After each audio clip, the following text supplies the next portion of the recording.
Welcome everyone. In this video, we are going to learn about the Vienna game. Now, Vienna game comes after the move e4, e5, knight to c3.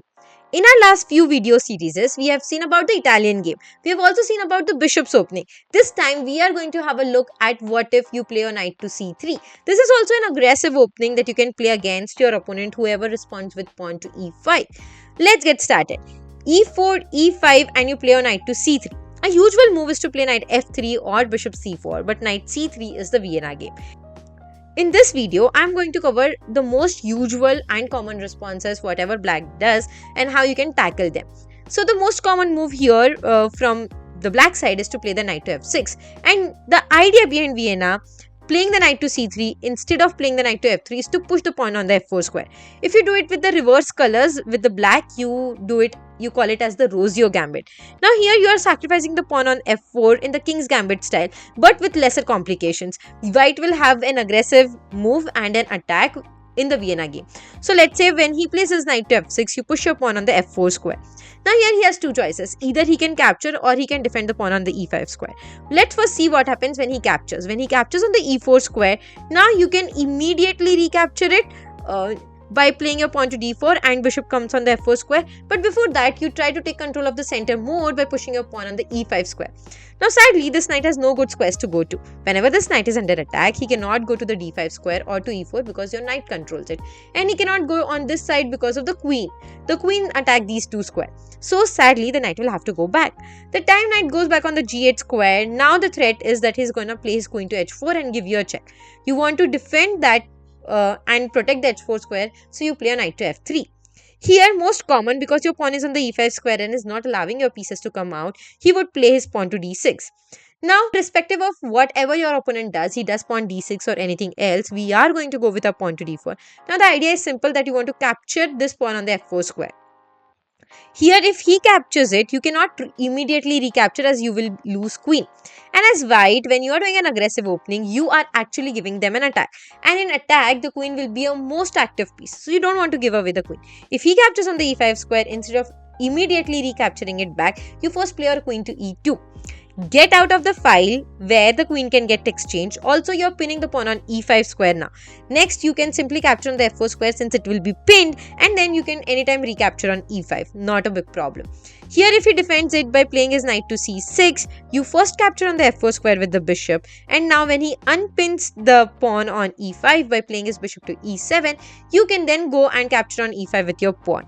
Now, your idea is simple, that you have opened up the d file so that your rook can come on d1 square and attack his queen. So, we are doing fine there. Okay, also look at this position. The king is ready to castle. The queen is developed. Both three of the minor pieces are out. Look at the black's position. These two pieces are stuck. The king is not about to castle. And bishop on e7 looks a little awkward.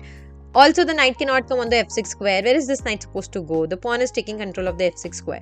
So, overall, it is a very good position. So, on the e4 square, this is what happens. Now let's see what if he is not capturing e takes on f4. Instead, he is defending the pawn by either pushing his pawn to d6 or by playing his knight to c6. Both of the moves are equally bad. Let's first see what happens when he plays his knight to c6. After he plays his knight to c6, you can play your pawn takes on e5. When the knight takes it back, you can push the knight back by marching upon your pawns. You can play your pawn to d4, attack the knight. Doesn't matter where the knight goes, either on the c6 square or on the g6 square, because you on the next move are going to push your pawn to e5 and attack this knight. Sadly, the knight cannot go anywhere else again, so you'll have to go back on the home square. And now look at this position, so good for white. All the pieces are developed. Look at the black pieces, they're still on their home ranks and are not developed. Here you can play on knight to f3. If he plays his pawn to d5, do not go for opposite directly. Instead, you play your bishop to d3. Now, the idea behind bishop d3 is firstly to go and castle. Secondly is to give an attack to this knight on g6 square. The knight has no good square to move, so he'll have to go to e7. That's his only choice. He can now try to come on the f5 square with his knight, or he can try to exchange the bishop for the bishop by playing his bishop to f5. So, if you want to stop this, you want to play your rook on the f file. Now, the main idea behind Vienna was to open the f file for your rook to come in. You have put your king into the safety. Also, your developing your rook and bringing it on the f5. Now when he plays his bishop to f5, you can go with your knight to g5, double attacking the bishop. You're attacking it once with the rook and with the bishop. He's defending only with the knight. Now you'll have to capture your bishop on the d3 square, and when you recapture, look at this weakness on the f7 square. The rook and the knight are attacking this f7 square, and how is he going to defend that? There's no good way that black can defend it, and eventually he's going to lose. White is going to have a very good attack and a good position. So this was when he has played his knight to c6.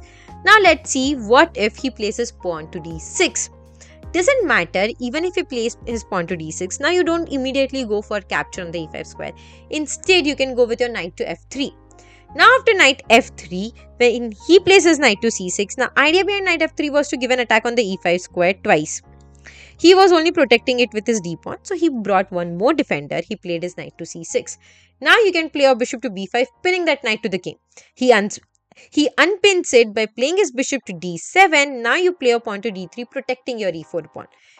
If he does a mistake by playing either his bishop to e7 or pawn to a6, inviting you to capture one free pawn on the e file, so you can easily capture the pawn, right? Okay, the most common move here is to play bishop e7. That is what the black players do, and let's say he does that. Now you can first capture the knight. The bishop captures your bishop back. Now you can go and win the pawn on e5 square, and look at this position again. Black is not doing that great. White's pieces are well placed. The pawns are good. This bishop can be captured anytime, and he will have a double pawn over theirs. And overall, this position is very good for white in the Vienna game. Next, whenever you will be castling, the rook will be coming on the open file. So overall, I would give it as a very good move. Now one last variation that we'll have a look at quickly. What if he's not playing his knight to f6? Instead, he's playing his knight to c6. So when he plays his knight to c6, going with your pawn to f4 is slightly risky. I would suggest here you play the bishop's opening, you play a bishop to c4, delay the movement of this knight to f3, and later, after all these moves, you play pawn f3 and then knight f3. You play pawn f4 and then knight f3. Now let's quickly see what happens when you play a pawn to f4. After you play a pawn to f4 and he captured, now his idea is to push the pawn to g5.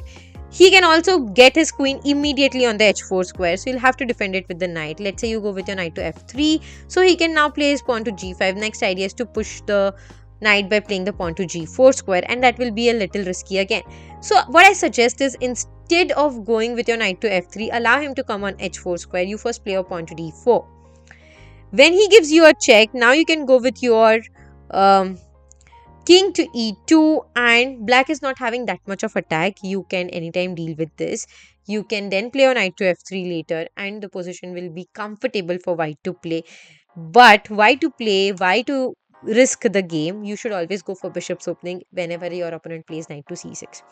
One last variation I wanted to show you was what happens after he plays knight f6, pawn f4.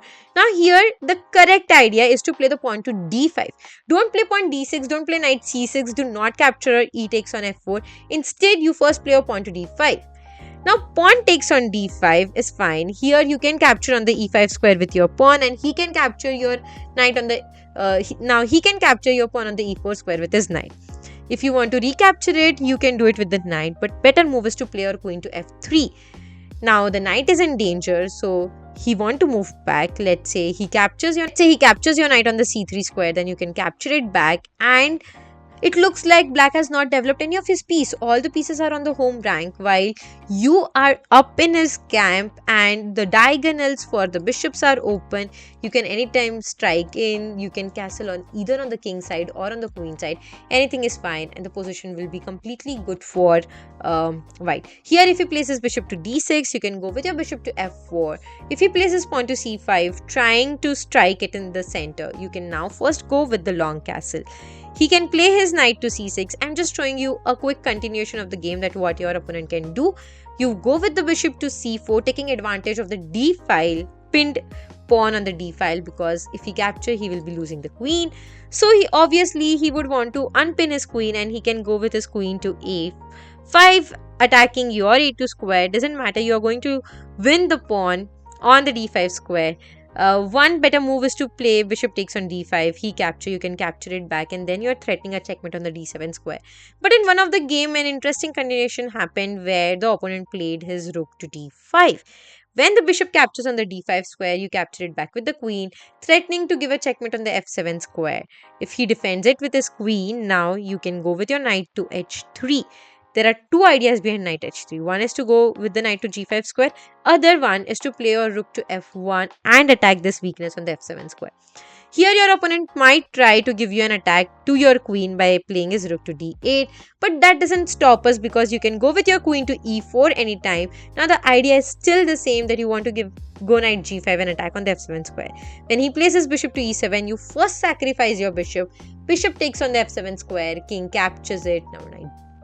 Now pawn to e6 check. The king has to come up. Let's say he comes on the f6 square, and then you can give a checkmate in various ways. Simple is to play your bishop to g5, and that's it. That is game over. That's how you win using the Vienna game. Okay, so I hope you understood all the lines in the Vienna game, how aggressive white can play when he does the Vienna game. In the next video, I am going to teach you some 10 traps that you can use in the Vienna. We call it as the Vienna Gambit. Stay tuned for the next videos to come. If you like the video, please hit the like button, share with your friends, and subscribe to our channel. Thank you.